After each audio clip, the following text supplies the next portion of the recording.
வணக்கம். நான் சைதை மீனா. நான் நல்லா இருக்கிறேன். நீங்கள் நல்லா இருக்கிறீங்களா? சந்தோஷம். இன்னைக்கு என்னன்னா, நான் ஒரு வீடியோ தான் பார்த்தேன். பார்த்துட்டு என்னென்னா அப்படியே இருதயத்தை பிடுங்கி அப்படியே போட்ட மாதிரி அப்படி ஒரு வலி. என்ன வலி தெரியுமா? என்னன்னா, ஒரு பையன் 10 வயசு இருக்கும். அது என்ன பண்ணிச்சு, ஒரு கையில் அவன் தங்காச்சி போலக்குது. இந்த இப்படி இடுப்பில் வச்சுக்கின்னு ஒரு கையில் இந்த பாக்கு மட்டை தட்டு இதில் அதில் எங்கேயோ சோறு வாங்கின்னு வரான், சாப்பாடு வாங்கின்னு வரான். பாவம் வாங்கின்னு வர சொல்லவே ரோட்லேயே அதை கொட்டிட்டான். தட்டு அந்த பாக்கு மட்டை தட்டு வலியும் இல்லை, கொட்டிட்டான். தட்டு மட்டும்தான் கையில் கீது. அப்படியே என்ன பண்ணா, தங்காச்சியை இறக்கி விட்டுட்டு அந்த தட்டை வச்சுக்கின்னு அந்த கீழே விழுந்ததெல்லாம் எடுத்து தட்டில் வைக்கிறான். 1000 பேர் நடக்கிற ரோடு அது, அதில் கொட்டிட்டு அதை எடுத்து வைக்கிறான். வைக்க சொல்ல அவன் போட்டிருந்த பனியனை இப்படி இழுத்து இப்படி கண்ணை தொடைகிறான். இந்த மனசு கல்லாத அதுவே பழக்கமாக இருக்கிற பசங்களுக்கு அந்த மாதிரி கண்ணீர் வராது.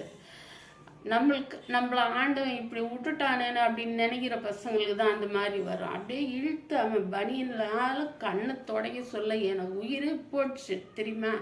என்ன படிக்கிற வயசு, பெற்றவங்க எங்கே போனாங்க? 2 பேர் இருப்பாங்க, லாத்தா அப்பான்ட்டு. 2 பேருமே அப்படி சம்பாதிக்க போகிறவங்களா இருந்தால் பசங்களை இப்படி விட்டுட்டு போக மாட்டாங்க. அதுங்களுக்கு சாப்பாடு எதுனா ரெடி பண்ணி அதுங்களுக்கு வச்சுட்டு வீட்டில் விட்டுட்டு போவாங்க. 2 பேருமே இப்படி போட்டாங்கன்னாக்கா ஒன்று எங்கன்னா போயிருக்கும் பெருசு ஆம்பளை, பொம்பளை எதுனா கட்டட வேலை எதுனா வேலைக்கு போயிருப்பா.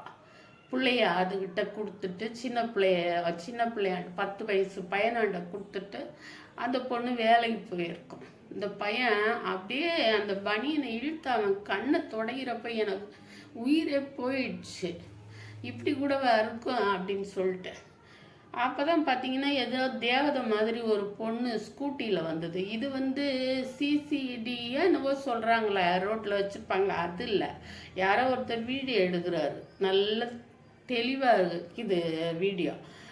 அவர் இன்னும் அந்த பொண்ணு டக்குன்னு பைக்கை நிப்பாட்டிட்டு ஸ்கூட்டியை நிப்பாட்டிட்டு அந்த பையனோட போய் அந்த தட்டை வாங்கி அந்த பையனை எழுப்பி விட்டு அந்த சாப்பாடை ரோடு ஓரத்தில் கொட்டிட்டு அது குடிக்கிறதுக்கு எடுத்துன்னு போகிறா. எங்கேயோ வேலைக்கு போதா காலேஜுக்கு போதா தெரில.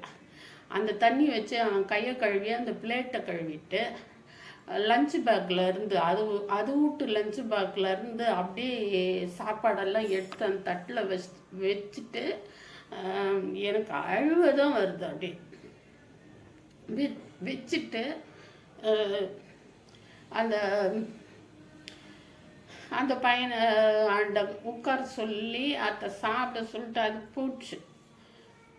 அந்த சாப்பாடை கொடுத்துட்டு அது பூச்சு.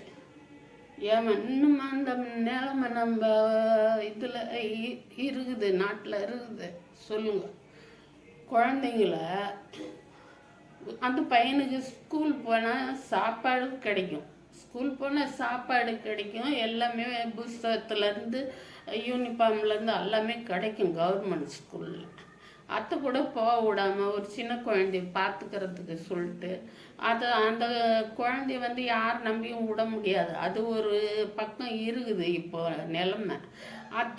பால்வாடியில் விட்டா கூட அங்கன்வாடியில் விட்டா கூட போயிட்டுன்னு வரணும், வைக்கணும், அதுக்கு ஒரு ஆள் வேணும். இன்னத்துக்கு இப்படி பெற்று வளர்க்கறதுக்கு வழி இல்லாமல் இன்னத்துக்கு இப்படி பண்ணுறாங்க. அதுங்களுக்காக தான் உழைக்கிறதுக்கு அந்த அம்மா போயிருந்தா கூட இந்த பையனோட எதிர்காலம் இன்னும் அவன் மனசில் என்ன இருக்கும்? அப்பா வன்மம் தான் இருக்கும். நல்லா இருக்கிறவங்கள பார்த்து வன்மம் தான் வரும் அவனுக்கு. நம்மளுக்கு மட்டும் ஏன் இந்த கதி, எல்லாரும் நல்லா நினைக்கிறாங்க அப்படின்ற வன்மம் தான் வரும். பார்த்தவங்க யாருன்னா அந்த வீடியோ எடுத்தவர் கூட அந்த பையனை பள்ளிக்கூடத்தில் பள்ளிக்கூடம் போகிறதுக்கும் அந்த குழந்தைய பத்திரமா பார்த்துக்கிறதுக்கும் ஒரு வழி செய்தாக்கா சும்மா இப்படி வீடியோ மட்டும் போட்டுட்டு இருக்காதீங்க. எத்தனையோ பேர் வந்து வயசானவங்களுக்கு நோட்டுக்கெல்லாம் பைசா அவ்வளோ கொடுத்துட்டு போகிறாங்க. பாலகன் தானே அது, பாலகன். அது உங்கள் கண்ணில் பட்டுச்சுனாக்கா அதுங்களுக்கு எதனா வழி செய்யுங்க. யாருன்னா வழி செய்யுங்க சாமிங்களா. என்னால் தாங்க முடியல பார்த்துட்டு அப்போல்லாம் வரேன். வேற ஒன்றும் சொல்கிறதுக்கு இல்லை.